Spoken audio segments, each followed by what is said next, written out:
Hi everybody. So in this video, I'm going to be making Salisbury steak. Now this is my version of a Salisbury steak dinner.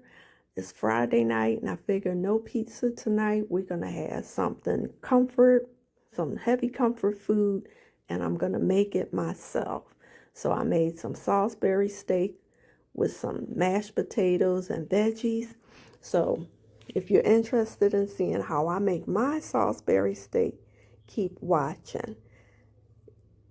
There's lots of recipes out there. This is just how I make mine, okay? Now, start with the regular ground beef. I use 2 eggs. I got my seasonings there, my garlic powder, and I have fresh garlic I'm going to use, and breadcrumbs, and here's everything lined up. And it's okay to have everything out. I pull everything out of my cabinet that I think I'm going to need so I could see it. So here's my breadcrumbs. You're going to need breadcrumbs. I don't really measure out anything. I just go by tablespoon, teaspoon, handfuls. Okay. So yeah, so I just did, half a cup of breadcrumb, couple tablespoons of garlic powder. Well, now you see I added in more breadcrumb. I just go with it. You know what I'm saying? I season stuff to taste. So that's what I use. I used 2 eggs for my recipe, and that the eggs are going to help with the stick, to keep the ground beef together. Of course, we all know that. So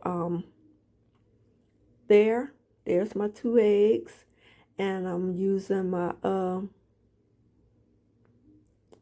I put a little bit of soy sauce in, just a tad bit. A lot of people use Worcestershire sauce. Yeah. So I just used a little bit of that to give it a little pop in your palate. My guys like that. So here I'm gonna grind up my onion. Now I don't want chunks of onion in there because my oldest son, he has autism, and he's real picky about his food, his protein. Now he will eat ground beef, but he don't like nothing in it. So if I'm gonna season it, it have to be really seasoned, really particularly, right? So I want the onion in it, but I can't have those big chunks. So I just grinded it up into a nice paste like that, so it could go undetected in the ground beef. You're going to get that wonderful taste of onion without, having the onion in your mouth like that. So here, now the key to this part is you can't work it too much. You just work it enough to blend all your seasonings into the meat. See, like that.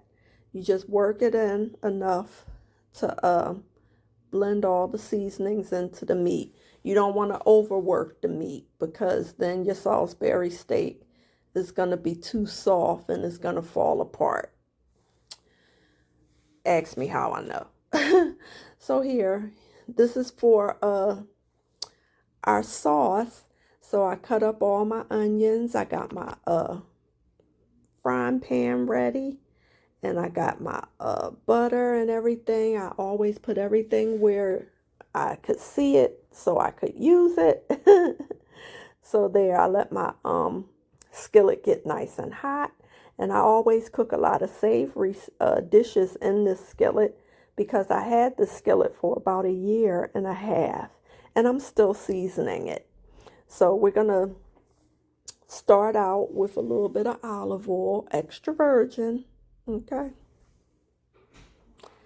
And we're gonna let that get really, really hot. Extra virgin olive oil that's robust. My guys like that. So yeah, you're gonna let that get really, really hot. You can also put some butter in there if you like, but I'm just gonna let them get warm on their own. Okay, so I'm gonna keep adding my meat to the skillet.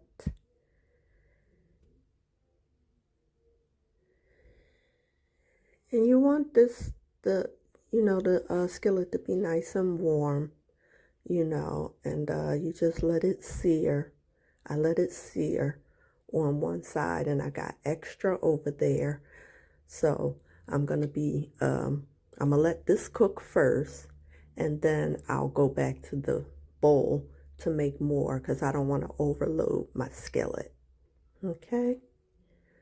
So I decided to load those Salisbury steaks. So I just chopped up some bell peppers from out of the garden. And there, this is the second batch. These are the loaded Salisbury steaks.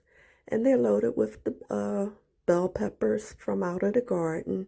So I put some in some of the Salisbury steaks, and I left some without because some of my guys may not like the bell peppers. And so there, all of the Salisbury steak is done. So yeah, with what's going on in the skillet, you're going to add your onions. I already diced up all my onions and mushrooms, and this is the part where it gets fun, okay? Because we're going to make a nice gravy, a roux. Yeah, let's call it a roux out of those droppings that came from the Salisbury steaks, okay? So there, I added in my mushrooms, and you're gonna let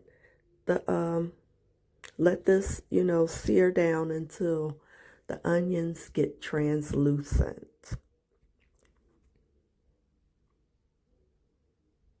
You could add salt and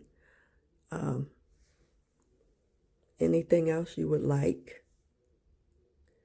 So here, I'm just adding in a little bit of olive oil to make sure the pan don't, the onions don't stick. And I got my garlic powder and some more onion powder, black pepper. So yeah, this is where I start seasoning everything up. So I'll drop a little teaspoon of, all the seasonings in. And that was my secret weapon, some sweet red wine.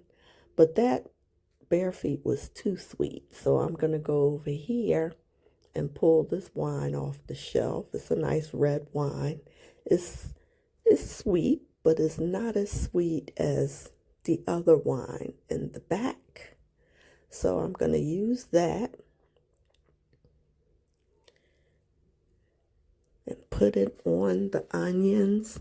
Yeah, this ain't that type of Salisbury steak that they used to serve us in the school cafeteria or that you could get in the market in those little Hungry Jack meals, okay?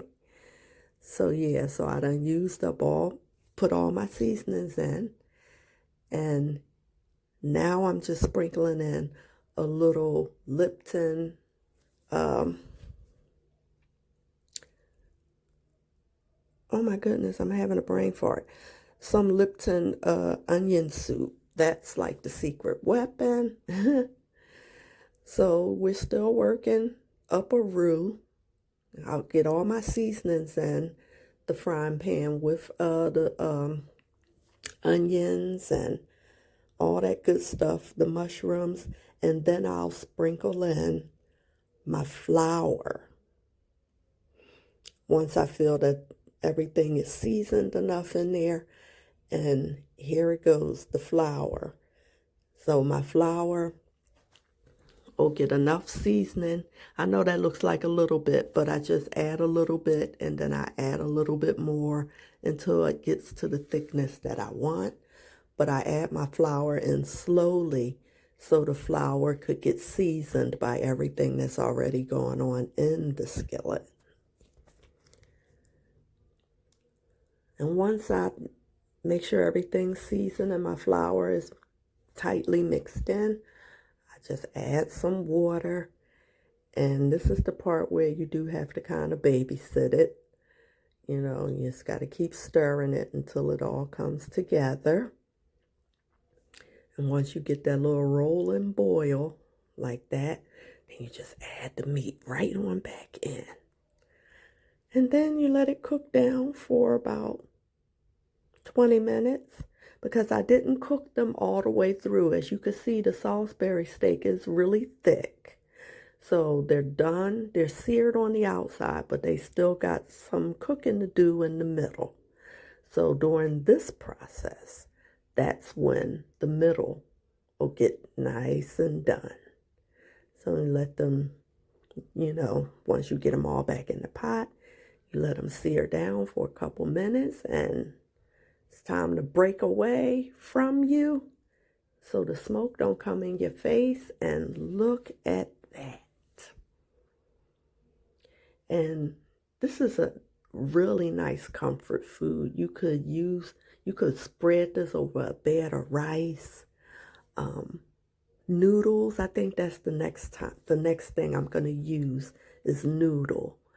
But yeah, this Salisbury steak, homemade Salisbury steak, like I said, you could put it on rice, you could put it on noodles. I just decided to serve it up with something that'll stick. Some mashed potatoes, some homemade mashed potatoes, and some mixed veggies. So, yeah, after the guys ate this, they all went and sat down and left me alone. So I hope you all enjoyed this video. And remember, take care of yourselves and each other.